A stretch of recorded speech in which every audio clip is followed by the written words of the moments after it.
So I would like to share few characteristics of living and non-living things.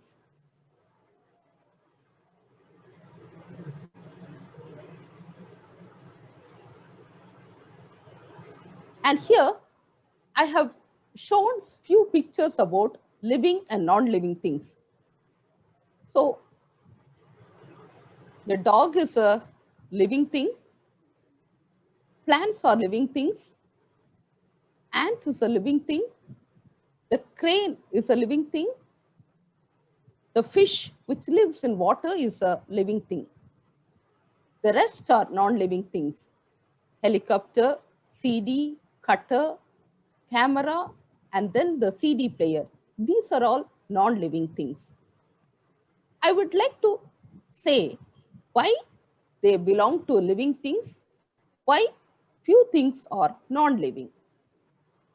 In this slide, you are able to see the chubby rabbit, and it is moving from one over the other since it has life. Whereas if you are going to see the teacup, saucer, and and the spoon, they do not have life. That is why we are saying that it is a non-living thing. You are able to see a girl smelling the fragrance of the flowers because we have the senses like smell, feel, see, hear, taste, and awareness. Only the living things have all the senses, whereas the non-living thing do not have the senses. You see the rock which is near the seashore. The rock cannot smell or feel or see or hear or taste. Only we human beings know what is good and what is bad. That is the awareness only the human beings have.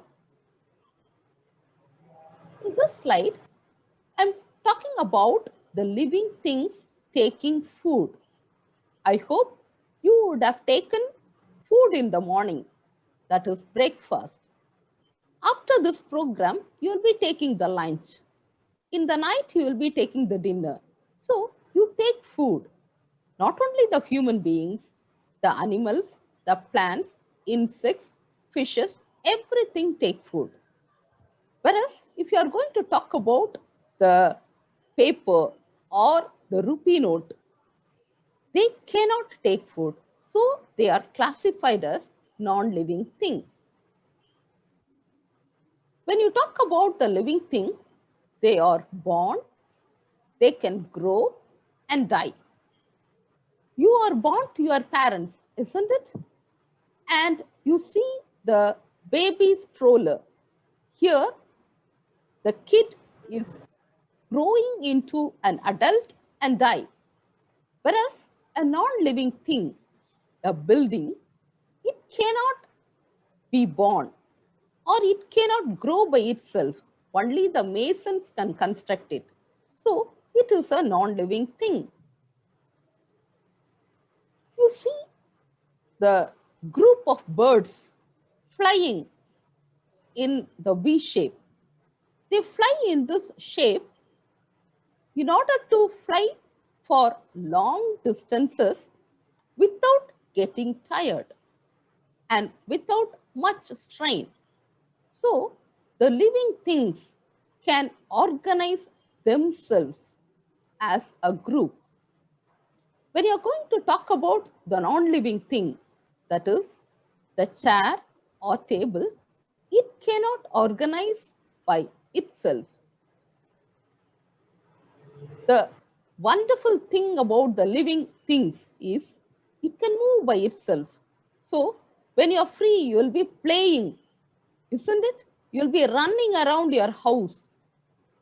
And you have seen in Tom and Jerry cartoon, the Tom will always be running at the back of Jerry, isn't it? So, the living things can move by itself. Whereas you the books which is piled up one over the other in the next picture.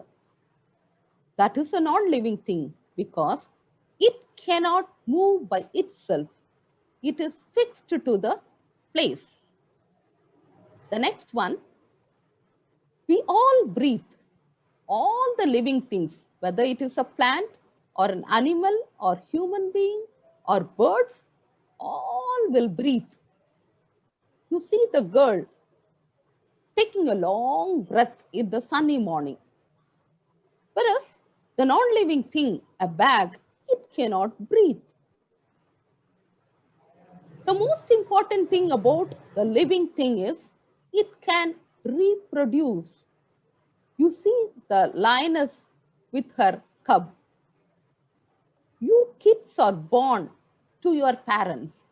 So the living things can reproduce little ones. On the other hand, a moon, it cannot reproduce small moons. That is why it is known as a non-living thing. The last one is the living things are adaptable to different situations. This is the life cycle of a butterfly.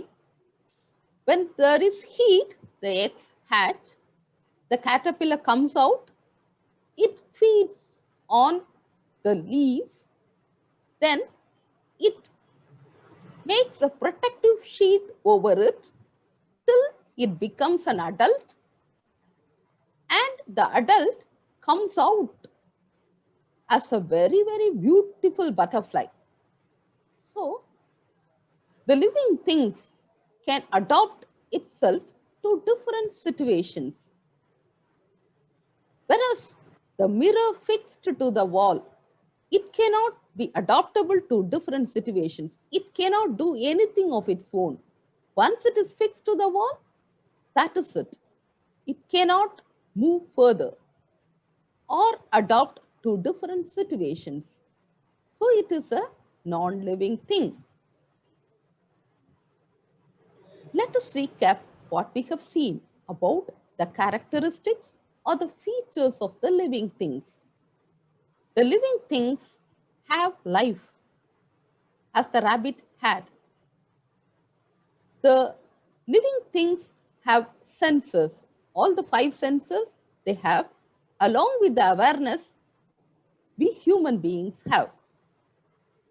The living beings take food, they are born, they grow and die. Living beings can organize, as you have seen the birds flying in V shape. The living beings can move by itself. They can take breath. The most important thing is they can reproduce themselves. And finally, they can be adoptable. So these are some of the characteristics of living things we have seen. When we are going to talk about science and human beings, they are inseparable. We cannot separate one from other. So in that case, I advise you to learn science with interest so that you will be lifted to greater heights. So ask questions to your parents, to your teachers, and to your elders so that you can enhance your knowledge of understanding and you will excel in your studies. So I wish the best to all of you. Thank you so much. Thank you.